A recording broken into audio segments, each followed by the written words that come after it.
This proposal, too, is the worst thing I've seen, and really is the greatest affront to our democracy. Our democracy is under attack. And a group that has been focused on that, probably better than any group, is the Election Integrity Force. This sounds like something out of DC Comics, also out of Marvel. That's a good one, thank you. Sandy Kiesel, are you here? I am. Oh, you are here. Sandy is actually the executive director of the election, is that the right? Election Integrity. And we've also got Braden Giacobazzi. Is that getting better of that pronunciation? So come on up, guys, and I don't know what order you want to go in, but so this is the Election Integrity Force. How do we fight this thing?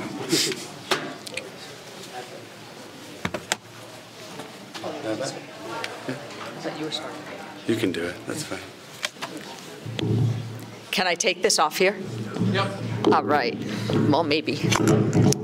Sorry, guys. Don't mean to make you. So I'm Sandy Kiesel.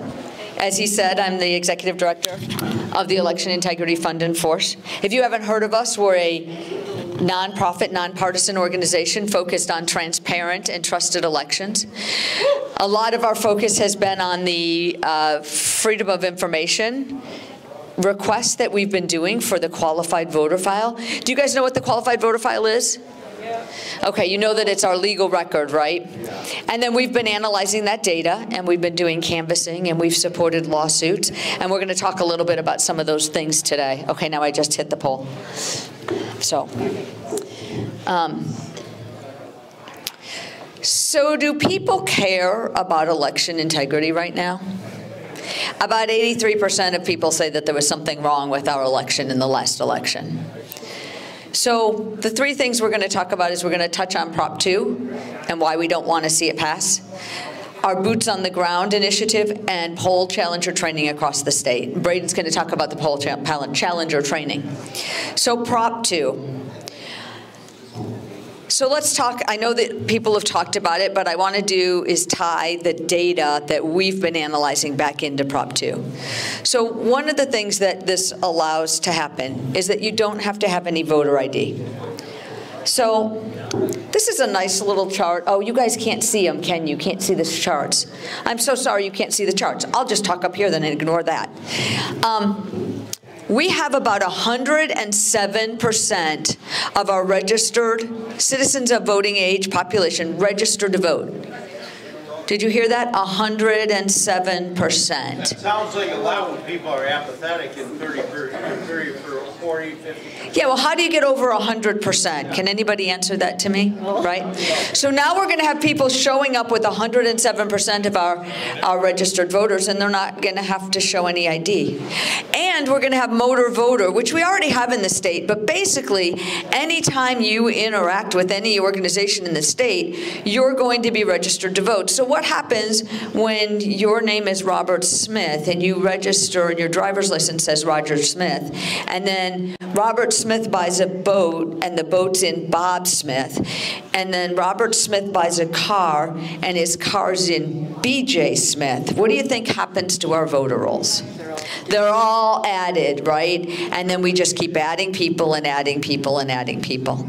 And so that becomes a really big issue when you start talking about allowing voters to vote with no ID. We also have in this bill drop boxes. Do you guys, how many of you guys saw 2,000 Mules? If you didn't see 2,000 Mules, you've probably at least seen some clip videos with people stuffing ballot boxes and taking pictures of it, and right? So this bill would require those to be all over the state. Now you know that 2,000 Mules was named 2,000 Mules because of the number of people they found. And those were only the people that went to, I believe it was 7 nonprofits and 10 drop boxes. I may have those numbers backwards. So what happens when we make those more all over our state? How much easier does that make it for people? So we also know that this bill allows private funding. No limits on private funding. Do you guys know the term Zuckerbucks? Oh, yeah. Okay. So basically this puts Zuckerbucks on steroids. Do you want one person in our state, one person in our country that has that kind of money influencing our elections? So then you have to vote no on this prop, because we know the level that went on with influence with those dollars. They went into very specific areas. It wasn't consistent. It didn't give the fairness across the state to all voters to have the same opportunity, and we don't want that in our state. And then I want to talk just about one more piece on this. I want to talk about the oversight. So this bill would make it so that the only people that could do audits on elections is the people who work in the election department. What do you think of that? Should you get to check your own quality? How many of you guys work in the auto industry? How many of you work in the medical industry? Negotiated that the Secretary of State's offices would remove dead voters from the rolls. But in return for that, now I ask you, is that their job? Does our law not say you must have accurate, qualified voter rolls? It does. What does accurate mean? All of you that raised your hand from the auto industry, our auto industry, the standard for quality is 1 part per million, 6 sigma, 1 part per million. We have 8 million voters. That means we should be allowed to have 8 errors. Yet we have 107% of the qualified voters. We have 4 million people who had their voter histories changed. So if we look at this proposal, what we essentially did, our legislators voted for this. They negotiated that for the legislative people that we put into office, for these clerks, to do their jobs, we're going to now allow the people in the clerk's office to open absentee ballots 2 days before the election. And why is that a huge problem? It is a huge problem because we have poll challengers and we have oversight things in our law that prevent people from, 1, making human errors, and 2, cheating. And so now we have roughly just over 1,600 clerks in our state. And I know that not all of them are going to get the chance to open these ballots early because there's some population stipulations and it has to be the big people. But now for 3 days, 2 days before the election and the election day, we need to try to find workers. And how are we going to get workers to all of those places to be poll challengers, to look at those ballots when they're being separated from the envelopes? And once they're separated, that's it. You lost any ability to challenge that vote. So do we want that to happen? So why are our legislators doing that? And Ruth was just up here, so maybe you want to ask her. And I don't know if there's any other legislators here, but I sure as heck wouldn't let them get out the door without all of you asking them that question. They basically sold out election integrity to remove dead voters. And before I get off that, because I'm on a roll here, so before I get off that, let's talk about the fact that our Secretary of State has spent months in court arguing to dismiss a case that would force her to remove dead voters. Do you think those people in those offices want accurate voter rolls? They don't. They don't. So what prevents that? I have to tell you, what prevents that is all of you here. It's your eyes and your ears making sure that we live to the laws on the books. So we need you guys to show up. We need you to vote. We need you to vote in person. We need you to vote on election day. We need you to vote towards the end of the day if you can. If they tell you that somebody already voted for you, we need you to call 911 and request for your sheriff. If you see something that you don't like or you don't think is good, we are actually working right now on a See Something, Say Something program. It's not up and operational yet, but we're working on it.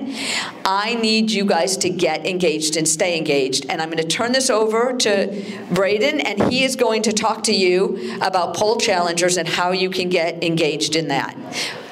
So I'm going to let Braden talk about the Poll Challenger project and also about boots on the ground, because I didn't talk about that.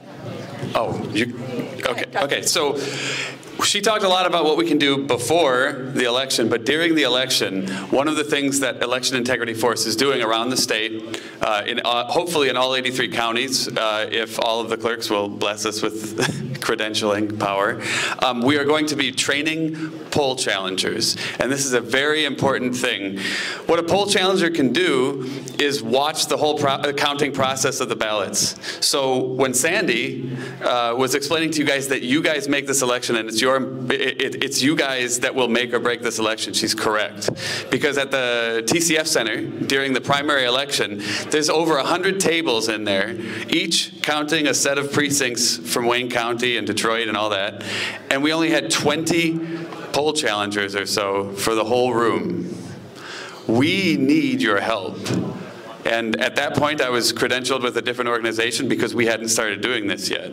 And so that's why Election Integrity Force needs your help, your support, your donations, and your volunteering, and you're getting the word out that we are doing this because we need a huge initiative across the state to get people in the AV counting boards, in the clerk's office and precincts, so that they are there on Election Day and properly trained to deal with what happens on the election day. Now, 99% of the time, you're probably not going to see anything nefarious, anything wrong or whatever, but it's that 1%, if it happens, that could switch an election.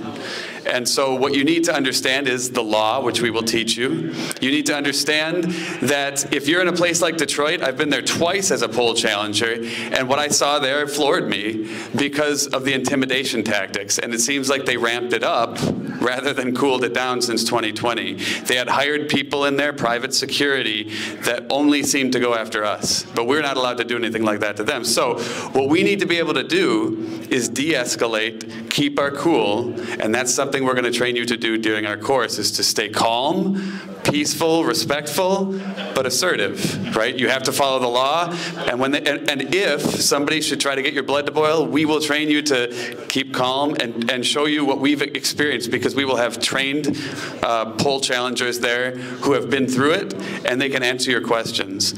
We also know the law really well, which is something that a lot of people in that room don't seem to understand. The Secretary of State gives them a set of rules that seems to conflict with the law, which we're going to try and deal with at some other later date, but for now, that's what we have.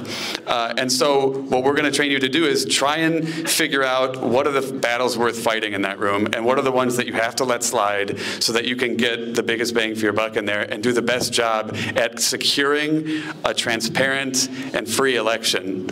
So what we need from you guys, right, is to hopefully sign up tonight to come see Sandy and I, and let's get some names down tonight of people who are willing to sign up as poll challengers, and then go to electionintegrityforce.com and volunteer to be a poll challenger. You can do this all over the state. We will provide you with tools. We'll provide you with a toolkit around your neck that will give you the highlights of the law. So when some guy comes up to you and stands right in your face and you're afraid and shaking, you don't know what to do, you'll take a deep breath, you'll go through your de-escalation training, and then you'll cite the exact law that he's violating. And then he won't know what to do because he doesn't know the law. He just knows what he's been trained to do. So please sign up with electionintegrityforce.com, become a poll challenger, donate to us because this is a very expensive endeavor, and thank you for your time. I appreciate it.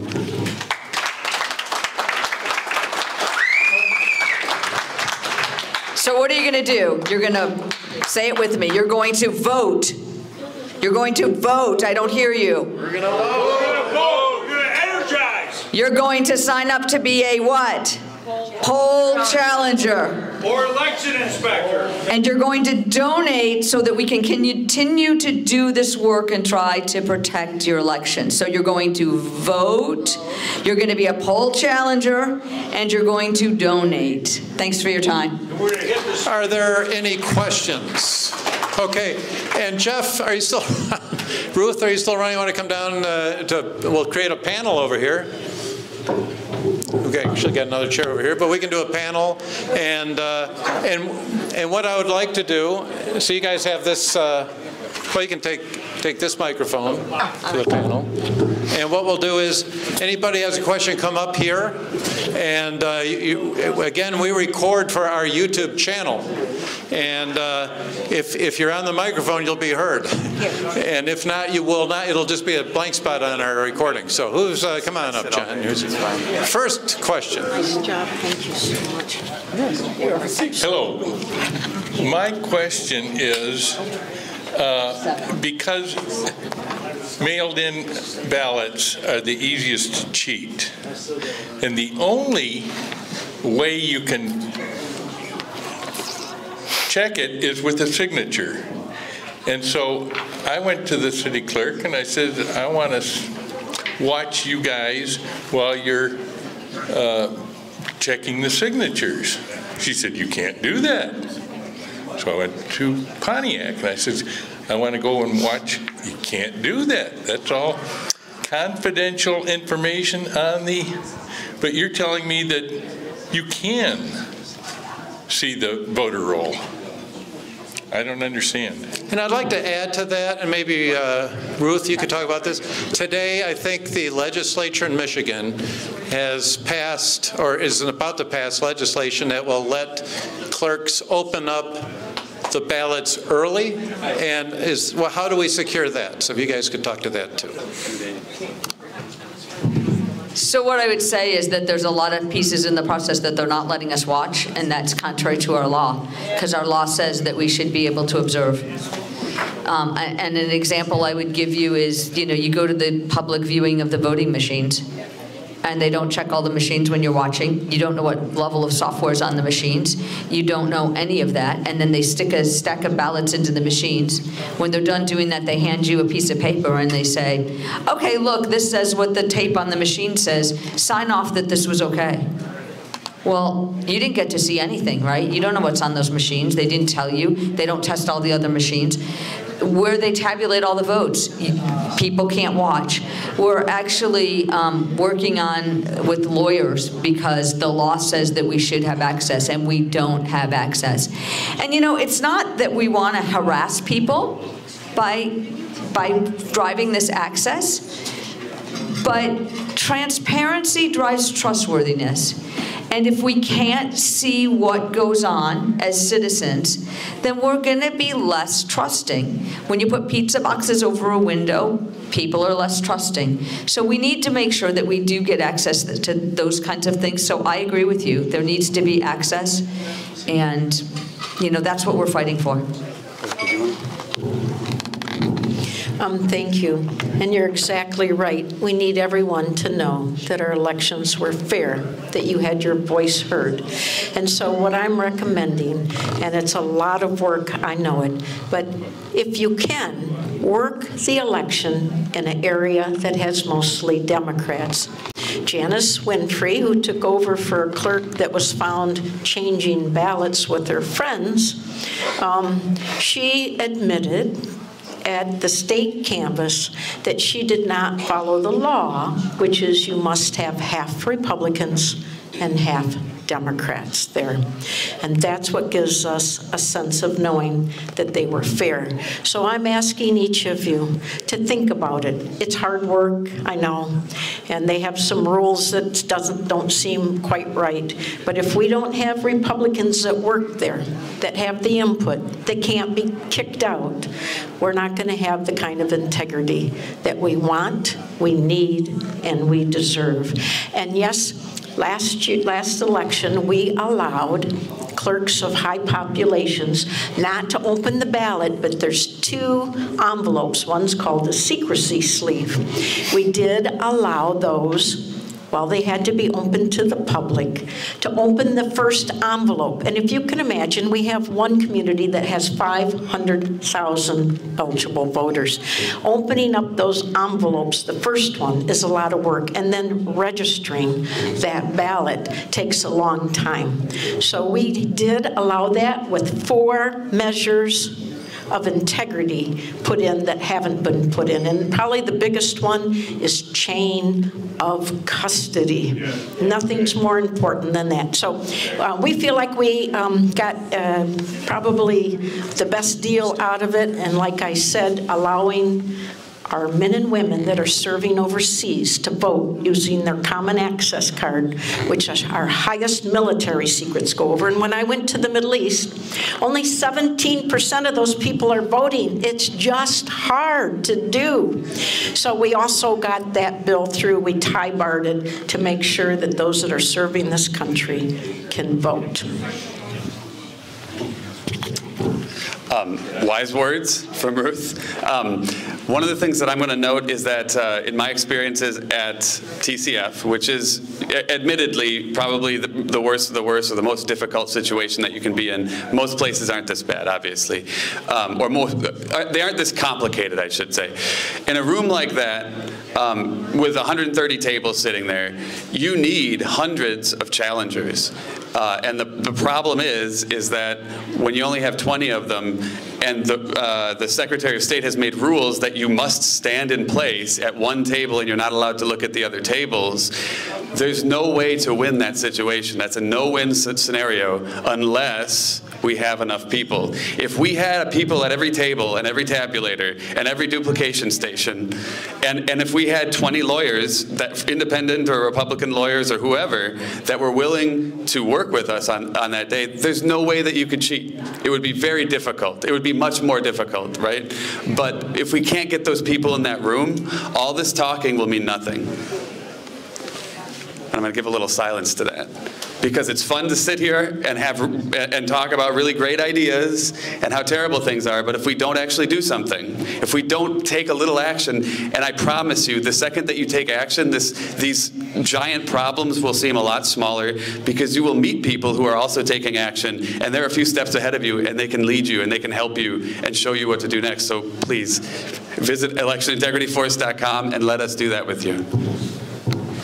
Okay, next question. I worked the last several elections at the Communist Forums, which I call TCF, and is there going to be poll worker training too?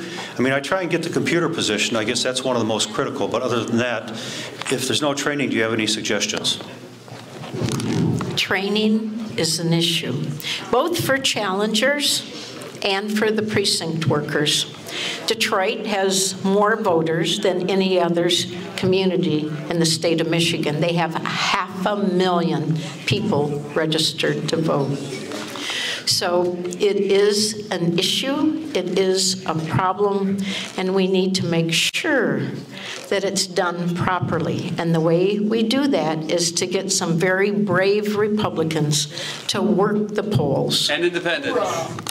And independents, yes. They have enough Democrats that there's plenty of Democrats. But you know what? On the west side of the state, they often have a hard time finding enough Democrats to come to those elections. So, you know what? We need to make sure as Republicans, as citizens, as Americans, that no one can cheat. I don't care who you are. The system, our Constitution, our rules, there's nothing more important than that. And if you think one side can cheat, I'll tell you what, the other side will too.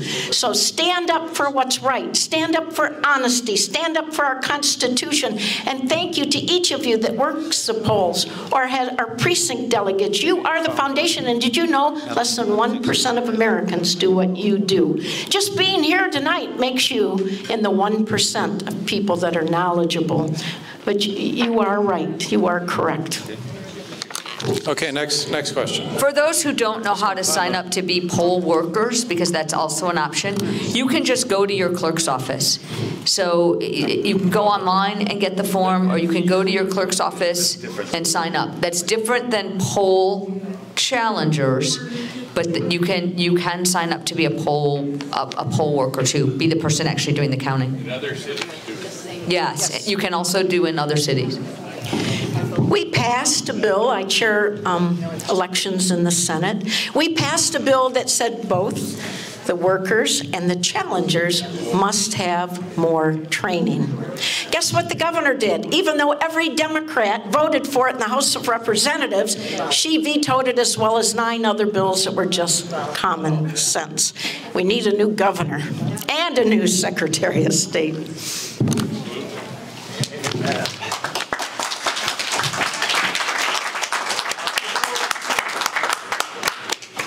Quick statement, Bob Rhines, Secretary 11th, strong 11th, mighty 11th, is a role model for me. Bob is a secretary, he makes the notes every meeting we have, but Bob Rhines and his wife are election inspectors. We're not poll challengers, we're down there, we've gotten the training, we're down there working. I'm position number 3. You're 1. Yep. So we're involved in the elections. Thank you. We invite everybody to get involved as poll challengers, but more, put an application. Detroit. I'm a Detroit city election worker now. And in 2020, I saw all the corruption. We need to stand up together. We can't let it go. You know, when I talked to her about issues, and you know, we're ready to make a difference. Everybody here. You know what Debbie McGee told me? She's a Democrat. She's a lifelong Democrat. She goes, the power of one, Sam. She goes, I talked to her for 15 hours. She goes, you know, you can tell me everything you want, but I don't believe you. I said, you know what? Let me teach you some histories. I asked her, who was the first Republican president? And she goes, oh, it was the catch-22 question. I go, no, that's easy. You know, you guys all vote. You know, you've been throwing stones at me. We're coming down South 8 Mile. We're doing this. We're doing that. We're Republicans. We're racist. I said, I'm not a racist. I grew up in Detroit. I had black girlfriends growing up. I had black friends. I have friends across every socio-economical border, religious, Jewish, Christian, Catholic, Protestant, you name it. I've been there. Geographical, growing up, moving, Detroit, Novi, Southfield, Waterford, whatever, you bring it. But the thing is, we're all Americans, and I think I might be able to turn, Debbie, we talked about property taxes. She goes, why are we paying so much property taxes? I go, that's a good question. It sounds like you're a conservative Republican. Why don't you come over? And we're making a website. I think that's great. Republican, past, present, future. I've got the website is AmericaFirstGOP.us. It's going live Monday with a voter guide, and it's going to be there forever. Thank you for your volunteerism.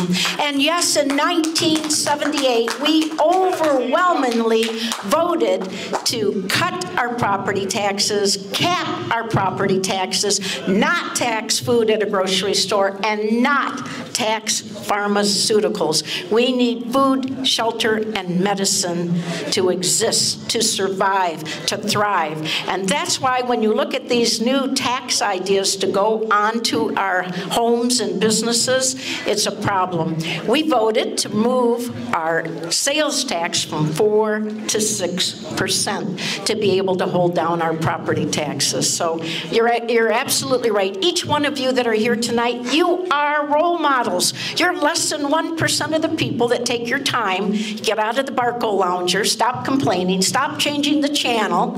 You actually dig in. So thank you so much for being here and all that you do and all that you're going to do. Another question. Hi, I have a question for the gentleman in the green shirt. Jeff. I'm putting together information to hand out in my neighborhood and other places, and I try and document what goes in that, so I'm not putting wild rumors, etc. And you talked about prisoners being allowed to vote.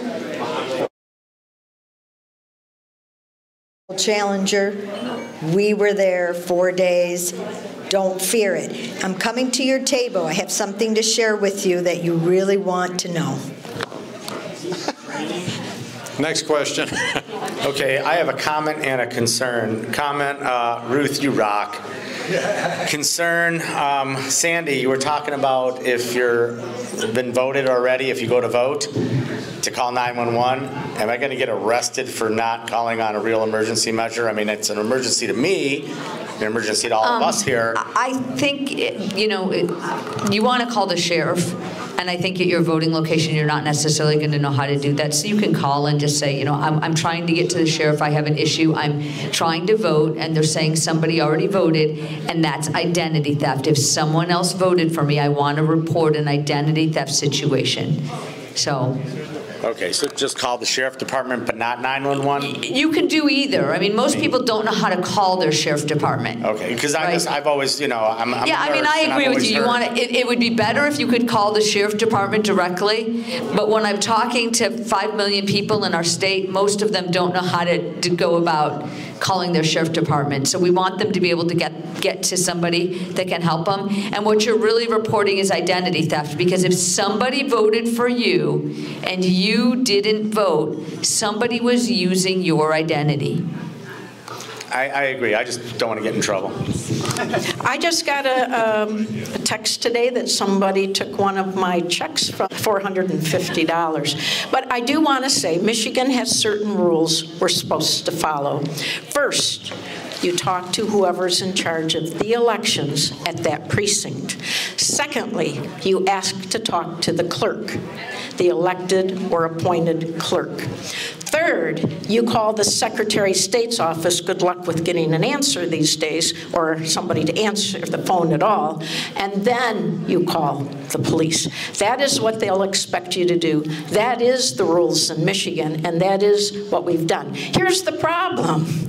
We have, if you look at some of the communities, you have people that are in charge of those precincts that don't seem to care.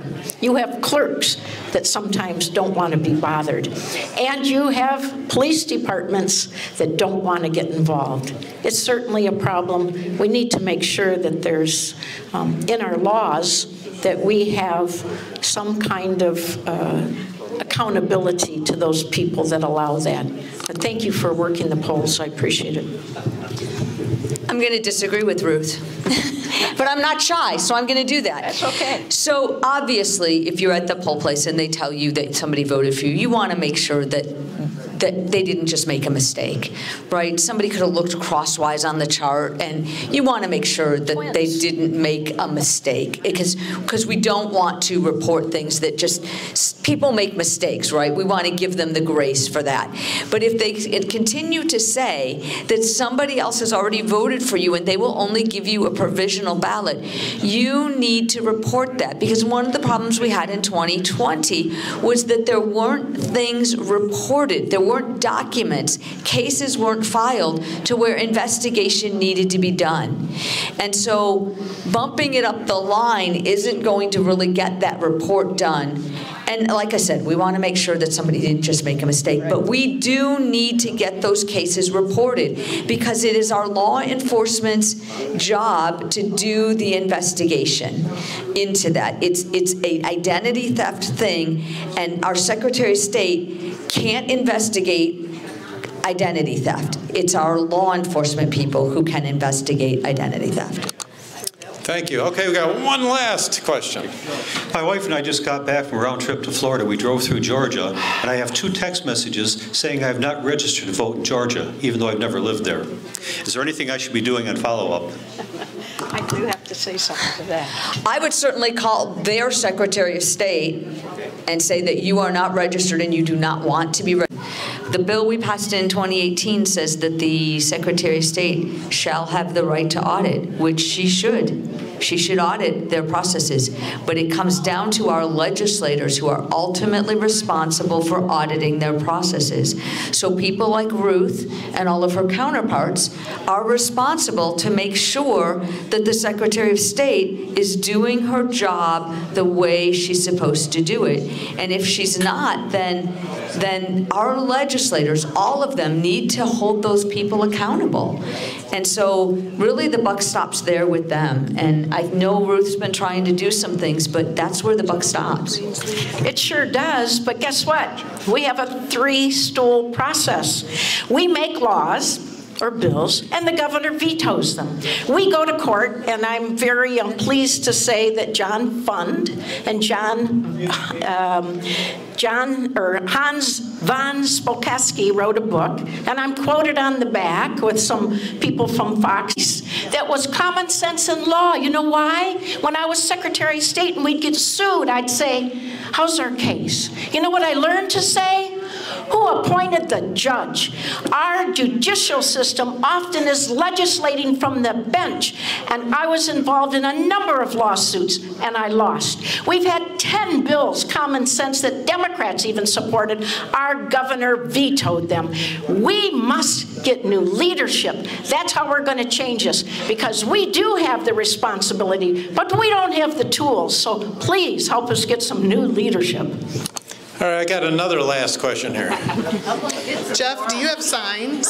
So I know we have lit because we're spending our money on. So this is always a debate in campaigns. I'm not the biggest person of yard signs because yard signs don't vote. But they are. We do have lit, plenty of lit. We're going to be things to hand out and all that stuff. But we're spending our money because it's just so expensive to be on TV and to be on radio and all that stuff that we're not getting signs. So is anybody getting signs for vote no on 2? And nobody's doing that? No. Flyers? Yes, I have flyers. We have flyers here. We have everything and all that stuff. We need signs. We need signs. And then one more question. I am an executor for somebody that passed away, and I keep getting, they've been dead 4 years. I keep getting their ballot. What should I do? You can go onto our website, electionintegrityforce.com. It used to be pinned right at the top. Okay. It's not anymore, and I apologize, I don't remember exactly where it is, but there's a way that you can print out an affidavit. It gives you the instructions of what to do and what to put on that affidavit, and you need to get that information to the clerk's office, and then you need to ask them to get it removed in 30 days. And of course, right now we're in a window where they can't remove people because 90 days before they can't. But you need to give them 30 days to get it removed, and then you need to go in and check. You need to ask for a copy, stop by the clerk's office and say, I'd like to see if this person is still in the qualified voter rolls. Okay. And if they're not, if they are still there, again, that's where we have to go to law enforcement to help us make those things happen. Okay. All right, thank you. Okay, we got one. I guarantee this will be the last question. Yeah, I've heard that before.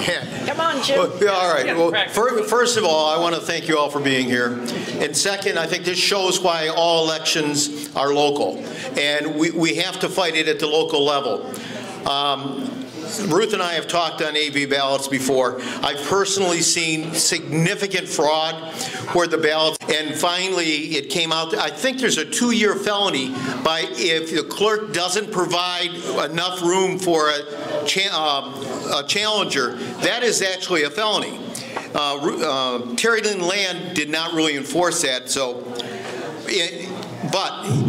I'm just going to say this is so important that people need to realize that, as I mentioned, absentee ballots go out today. If we go by the same data that the primary voters did, about 25% of the total vote will be voted within a week from right now. You have to go out and talk to people right now because there is voting happening and it is so important. And by 2 weeks from now, about 50% of the entire absentee vote will be done because about a quarter to 50% will vote within 10 days of getting their ballot. So they are voting, they're doing it, and make sure that people that just hit straight ticket Republican at the top, that does not do everything they need to do on the ballot. They need to go to the bottom of the ballot. They need to vote for Brian Zara and Paul Hudson for Supreme Court, Michael Warren for Court of Appeals, and then vote no on the proposals. That is how we win, but if they only vote at the top, if they only hit that one box at the top, none of the rest of it matters when, as Ruth said, the Supreme Court, the Proposal 2 and Proposal 3 should not be on the ballot. So the Supreme Court matters, the things at the bottom of the ballot matter. Please make sure to vote at the bottom of the ballot. And I would say that, you're right, we have to all get involved. Our Constitution starts with we the people, and it's about we the people. We've all been lax, and Election Integrity Fund and Force is nonpartisan. So we're not here to support the Republicans or the Democrats. We just want fair and transparent processes. But the way that we get there on all of these issues and the way we get to all of our values is for all of us to be involved. And like Ruth said, you guys are the 1%. So you're here, that's great. But what I challenge you to all to do is get between 5 and 10 of your friends to join you, because that is what it's going to take back control over our country. Well, thank you all very much. That's Jeff Litton, Sandy Kizel, Braden Giacobazzi, and Ruth Johnson. Thank you all. Thank you so much. And we're going to support securemyvote.org and electionintegrityforce.com.